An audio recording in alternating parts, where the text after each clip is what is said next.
Спасе, еве да те представам накусо. Значи, ти си магистар по фармација, така? Да. Ти магистрираше на темата развој на вакцини против канцер и Точно. моментално работиш како асистент на Универзитетот Гоце Делчев во Штип. Да. Па сега, накусо и така, колку што можеш нормално да издвоиш нешто од твојата магистарска теза, односно од твоето истражување во врска со развојот на овие вакцини против канцер. Знаеме дека тоа станува се поактуелно како прашање и тоа дека хемотерапијата е недоволна и не може да помогне баш многу во лечењето на канцерот. Кажи ни, што се овие вакцини, како помагаат во борбата против ракот? Така, значи магистарската тема ми беше развојот на вакцини против канцер, односно докаде е развојот на тие вакцини.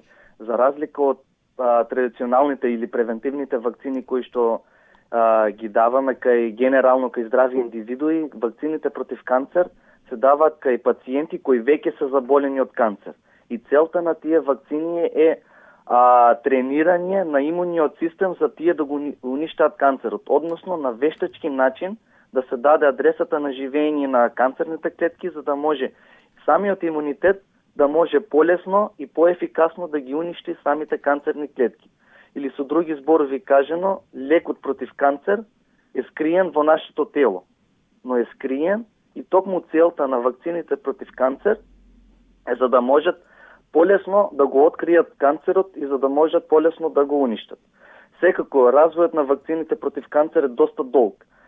Се уште треба да се истражува, да се изнаоѓаат други решенија, како позитивни, така има и негативни ефекти од самата имунотерапија, односно од самата терапија со вакцините против канцер.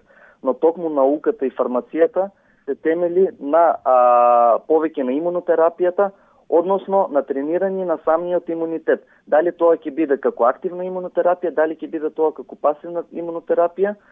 Целта е самиот имунитет да биде истрениран и самиот имунитет за да може да ги уништи канцерните клетки. Секако хемотерапијата мора да се прима. Без хемотерапија самиот имунитет не може да се справи лесно со канцерните клетки. Но со спојување на хемотерапија, со спојување на имунотерапијата и секако тука и радијацијата и генетскиот инженеринг, многу полесно може да се уништат канцерните клетки. Јас се надевам дека како што минува времето, така полесно и поедноставно може да се изнајде решение за да може самите канцерни клетки полесно да се уништат. Значи, имунотерапијата всушност не ја исклучува хемотерапијата според ова ти што ни го кажуваш? Да, секако. Само ја надополнува? Да. Па тоа и така и во фармацијата и општо во целокупната наука. Секако пристапот кон фармацијата и кон целокупната наука треба да биде холистички.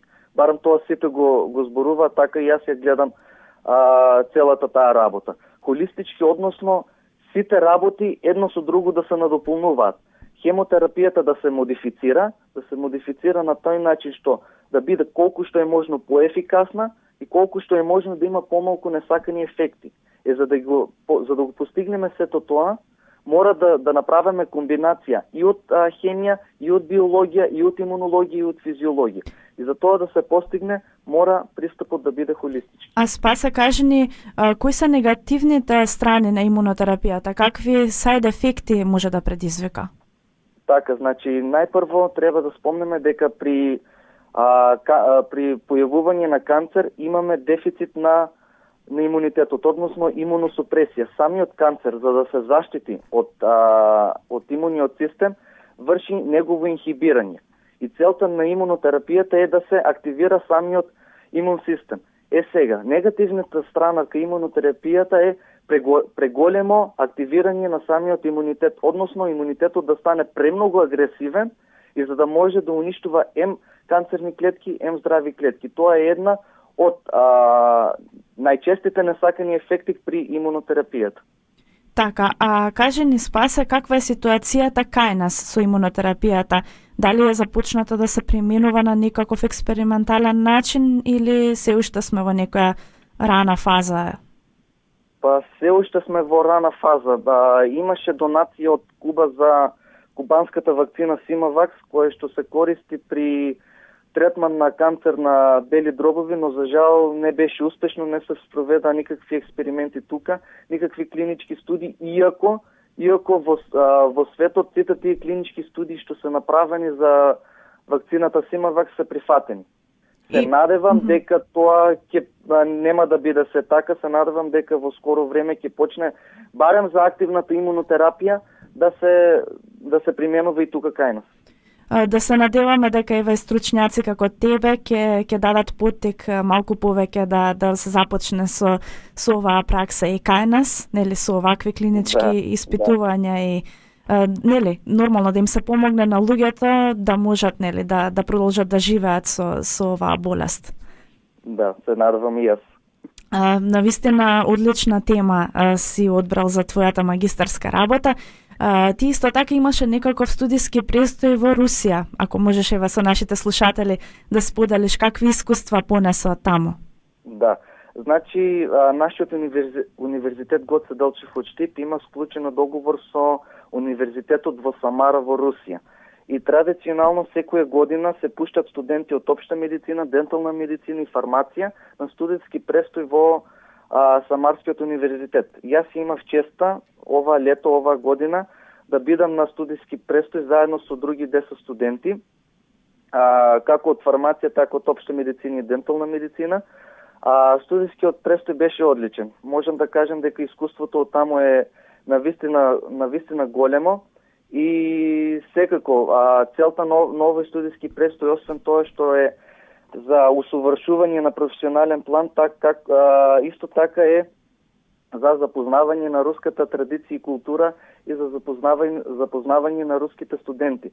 За тоа како учат тие, каква студиска програма имаат, какви предмети имаат, разликата помеѓу студиската програма во Самара и во Штип, и навистина искуството е големо. Навистина сум задоволен од тој студиски пред. Одлично.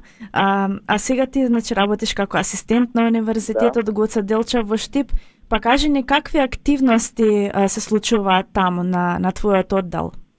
Да, значи јас сум асистент на повеќе предмети на факултетот за медицински науки, предавам на предметите броматологија, на фармацевти, така исто и на стручните студии лаборанти. Предавам предметот метаболизам на лекови и фармацевска биотехнологија. Секако чест и задоволство ми е да ја работам таа работа. Активностите на факултетот за медицински науки се големи. Значи самиот факултет организира многу конгреси, многу семинари, многу симпозиуми и исто така и ние како наставен кадар и студентите може да се вклучат во тие конгреси и во тие семинари. Целта на тие активности е за да може колку што може повеќе самите студенти да се активираат, да се вклучат во разни проекти, за да можат да истражуваат, да ја засакат самата наука, самата фармација или самата медицина, за да можат колку што може повеќе да се развиваат на професионален план. Секако, симпозиум има многу. Еве сега кога веќе спомнавте, на 6 декември ќе се организира симпозиум за традиционална кинеска медицина. Пред некој ден имаше семинар за невронауки. Планираме да се организира конгрес во април, студентски конгрес, каде што самите студенти ќе може да се вклучат со некои презентации. Дали тоа ќе биде постер презентација, дали ќе биде устна презентација, се зависи од самиот студент. Исто така ќе има конгреси на тема наноматеријали, ќе има конгрес за молекуларна биологија, така да доста активности има на факултетот за медицински науки и целта на тие активности е, како што кажав, анимирање на самите студенти и нивно вклучување во тие проекти. Навистина, одлично е колку многу активности има вашиот факултет. Ви посакуваме уште многу активности и успешен развој во вашата струка. Исто така, Спасе, те очекуваме во нашето студио кога ќе бидеш во Скопје, кога ќе бидеш во можност. Навистина има многу теми за кои што може да говориме, кои што се актуелни и кои што можат да придонесат за развој на општеството и така за информирање на нашите слушатели. секако ќе ми биде чест и задоволство да бидам ваш гост. Спасе ти благодарам многу за ова јавување денес во утринската емисија на Радио Марија Македонија. Благодарам и на вас. Ти посакувам Поздрав убав ден. до слушатели. Благодариме многу, ти посакуваме убав ден и до слушање. Поздрав до Струмица. Поздрав, ена се слушаме. Пријатно. Пријатно.